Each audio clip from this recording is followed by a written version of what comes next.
When we look at history, we can see a pattern. The foraging era lasted a very long time, and economic growth was imperceptibly slow, with the global human economy doubling every 250,000 years or so. Then came the farming era, which allowed humans to grow much faster, seeing the economy double every 1,000 years or so. Not fast enough to outpace population growth, but much faster than before. Then came the industrial era, and innovation hastened economic growth even more, allowing the economy to grow faster than the population, doubling every 15 years or so.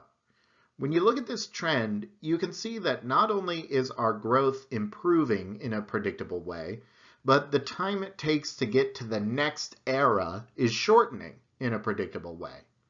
If the pattern continues, humanity is due for another big change like this in the next century or so, producing another huge leap in economic growth, which would allow the economy to double every month or so.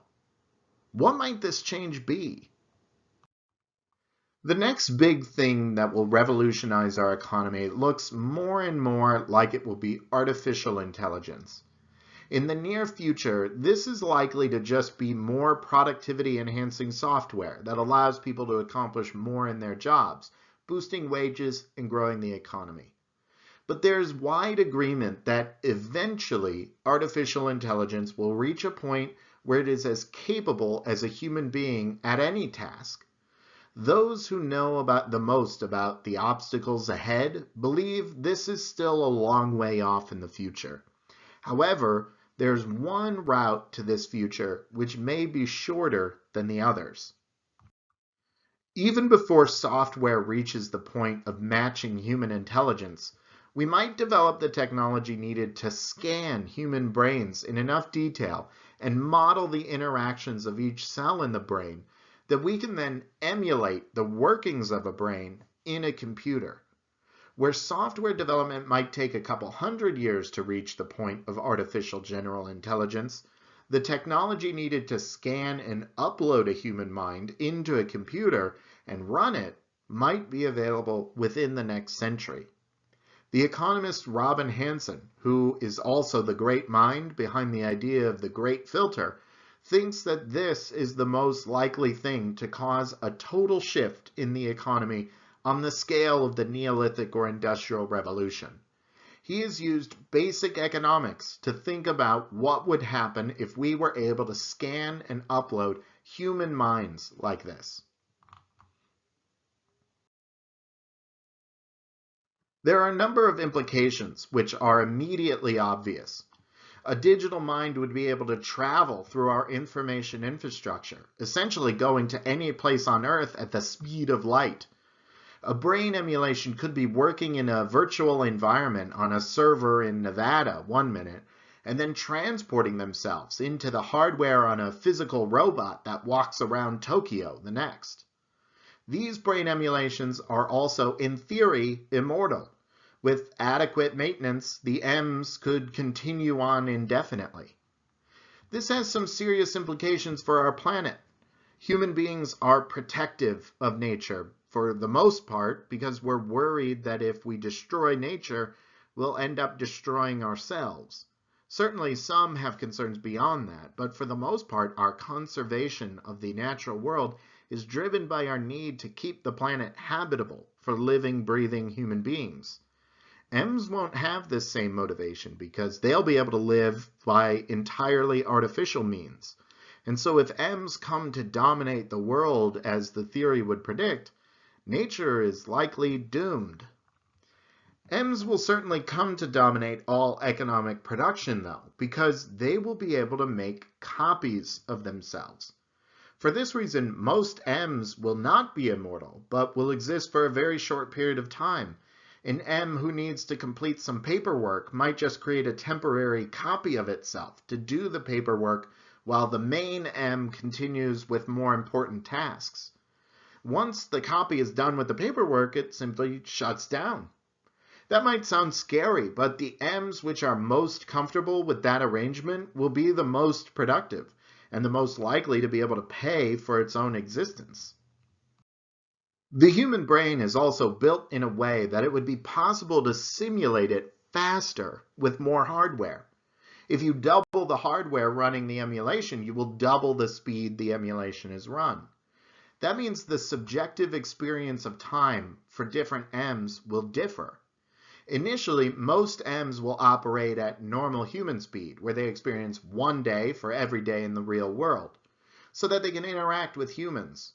But the economic forces will guide M's into forming their own cities, which run at different speeds. The rich and productive M's might be running so fast that they experience 45,000 years for every day in the real world. The CEO of a company would be able to observe every meeting everyone is having, involve themselves in every detail of every operation, and to the M's running at slower speeds, it would seem like they're everywhere all at once. Of course, to the CEO M running at this speed, the world is extremely stable and changes incredibly slowly. Conversely, those M's who do not have enough to pay for all the hardware they need to run so fast might clump into cities which run much slower. Very little hardware would be needed to run an M that experiences only a split second of time each day. To that M, everything would seem normal, except when they try to interact with the faster running emulations, where things will seem busy and chaotic. M's will probably retire to these slow worlds, since they will be cheap enough to afford indefinitely. Once M's are possible, the transition to an M economy might take several years, but its dominance will be inevitable. After the Industrial Revolution, economic growth has been fueled by matching human beings with machines. That growth has been slow because it takes time to make another human being, about 18 to 20 years really. And so our overall economic growth is constrained by the rate at which our population is growing. We've gotten around that with innovation. We can grow the economy a bit faster by creating better machines to pair humans with. But there's still a limit to this growth rate. While we can make machines quickly and easily, it's still slow to make more humans to pair with them. But when it becomes possible for an M to just copy themselves, getting a new human-level operator of capital will be quick and easy too. This will increase economic growth immensely. On the downside, it means that only the best M's will survive in the M world. In our world, you can make a pretty good movie by hiring Steven Spielberg to direct it. But if you want to make a few more at the same time, you'll have to turn to other less inspired directors. But if Steven Spielberg were able to just make a copy of himself, then he would be able to accept every single directing job on offer. The same is true for accountants and lawyers and software engineers and teachers, I should add. If your company needs a new accountant, you aren't going to hire just anyone. You're going to hire literally the best accountant in the world because a copy of them is available. But those copies also compete with themselves. And so wages will once again be driven down to subsistence. As we know, living at the subsistence level was the typical state for human beings for a long time. M's seem destined for a similar fate, since once again the population growth would be able to keep up with all economic growth. This would be a Malthusian world where the number of M's in operation will always grow to split the economic pie as thinly as it can be.